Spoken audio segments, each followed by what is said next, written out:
Hello, players. I've asked a couple of questions to the people that are actually doing playing these games, and one of the feedbacks that I received is that it's quite difficult for some of the games to remember them. And so I asked some of you, and I also checked in with myself what I'm doing to remember these games. And so I got a couple of tips, very practical tips that you can use. One of them that I've used is sending an email to yourself.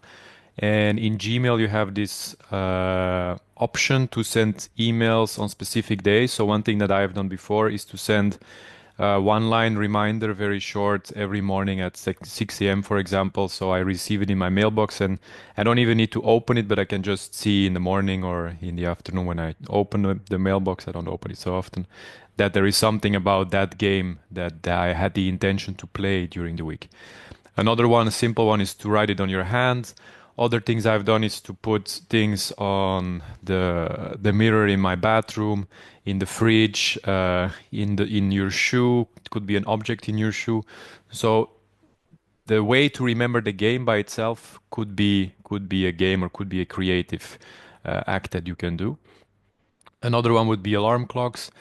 I'm just checking my list here so I complete everything. And then other tactics that you can use are ones that are also kind of involved in some of the games already, is using other people that you see on the street that are kind of anti-teachers or anti-embodiments of your personal intention, is to use them as your reminder. So if you see somebody rushing on the street, using them, their restlessness or their rush in the day, not as something that you judge, but something that reminds me of the intention that you had in slowing down during the week.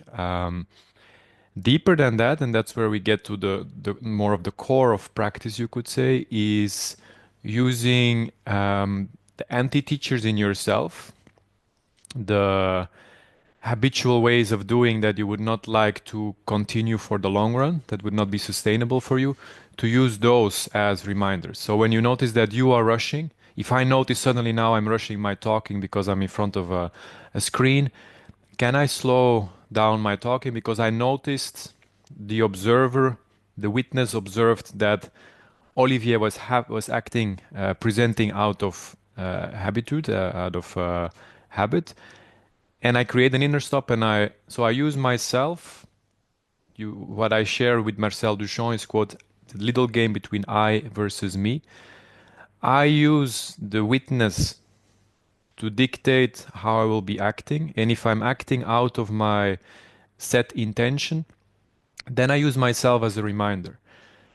And so one misconception here that is very deep in most people, that is very an early conditioning, you could say, is that there is this idea that when I notice that I'm acting out of my intention, then I need to kind of judge myself for it or punish myself for it. That's not what we are practicing. So what we are practicing is, can I use the kind of game reflex? Can I immediately, when I notice I've dropped out of my intention, can I immediately go back? And going back in this setting of the 52 games would be, can I immediately return to playing that game? Or can I, when I rush, when I notice that I am rushing, can I not judge the fact that I'm rushing, but can I immediately slow down? So there doesn't need to be that buffer zone where there is the judgment and the self-analysis and why am I doing that and evaluating, and you skip that, you try to immediately, that's the kind of pathway that we want to develop. So it's unnecessary to add that moment in between. Okay, so I hope this helps to remember the games. Remembering is part of the practice, and remembering in the moments when it becomes difficult, when you are triggered, when you're out of it, that is when the practice starts. You could say, I will also add a link to an old newsletter that I once wrote about how often should I practice. I basically gave the answer that I believe is an answer to this question. Okay, well, good practice. Enjoy the play, and thank you for playing along.